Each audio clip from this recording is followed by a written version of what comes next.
நயன்தாரா சேனல்களுக்கு வணக்கம். நம்ம இன்னைக்கு எதை பற்றி பார்க்க போகிறோம் அப்படின்னா, முதல்ல எல்லாருக்கும் இனிய தீபாவளி நல்வாழ்த்துக்கள்.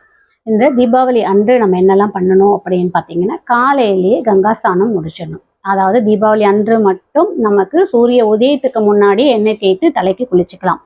அதுக்கப்புறம் நம்ம மற்ற நாட்களில் சூரியன் உதைத்ததுக்கு அப்புறம் தான் எண்ணெய் தேய்ச்சி தலைக்கு குளிக்கணும். அது ஒரு சாங்கியமாக சொல்லப்படுது, அதாவது ப்ரொசீஜராக சொல்லப்படுது. இந்த தீபாவளி அன்று மட்டும் நம்ம முன்னாடி செஞ்சுக்கலாம். முதல்ல எண்ணெய் தேய்ச்சி தலைக்கு குளிச்சுட்டு, கங்கா நீர் இருந்தால் கங்கா நீர் விட்டு நீங்கள் தலைக்கு குளிச்சுக்குங்க. இல்லைன்றவங்க ஒரு கிண்ணத்தில் மஞ்சத்தூள், அப்புறம் உப்பு, ஏதாவது துளசி போட்டுட்டு நீங்கள் கங்கா தாயே இந்த நீரில் நீங்கள் இறங்கி எங்களுக்கு ஆசீர்வாதம் பண்ணுங்க அப்படின்னு சொல்லிட்டு அந்த நீரை நீங்கள் குளிக்கக்கூடிய நீரில் நீங்கள் மிக்ஸ் பண்ணி அந்த நீர் குளிச்சுக்கலாம். அதில் கங்கா ஸ்நானம் முடிச்சு நீங்கள் எடுத்து வச்சுக்க புது துணியை போட்டுட்டு, அதற்கப்புறம் நீங்கள் உங்கள் வீட்டு முறைப்படி உங்களுடைய பூஜைகளை முடிச்சிடுங்க. முடிச்சதுக்கப்புறம் அன்றைய தினம் நமக்கு லக்ஷ்மி பூஜை இருக்குது. அன்னைக்கு நீங்கள் லக்ஷ்மி பூஜைக்கு என்ன பண்ணணும்னு பார்த்தீங்கன்னா, நம்ம அன்னைக்கு பூஜைக்கு பண்ணிக்க தேவையான பொருட்கள் நான் சொல்லிடுறேன்.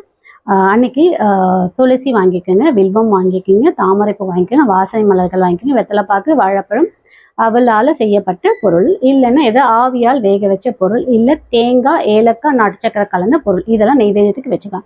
அதற்கப்புறம் அன்னைக்கு நீங்கள் லக்ஷ்மி பூஜைக்கு பண்ணிக்கலாம்.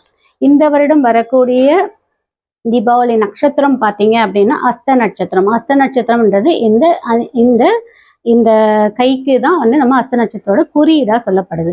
ஸோ இது இருக்கிற மாதிரி நீங்கள் சுஸ்டிக் வரைஞ்சிக்கலாம். இந்த மாதிரி கையில் சுஸ்டிக் இருக்கிற மாதிரி ஏதாவது ஃபோட்டோ இருந்தால் அதை வச்சு நீங்கள் பூஜை பண்ணிக்கலாம். அப்படி இல்லைன்றவங்க நான் ஒரு விநாயகர் ஃபோட்டோ கொடுக்குறேன். ஏன்னா அஸ்த நட்சத்திரம் யாரோட, சந்திர பகவானுடைய நட்சத்திரம். அந்த சந்திர பகவானோட நட்சத்திரம் அதே மாதிரி அது விநாயகரையும் குறிக்கக்கூடிய ஒரு இதுவாக இருக்குது. ஏன்னா விநாயகர் பெருமான் தோன்றியது அஸ்த நட்சத்திரம் தான்.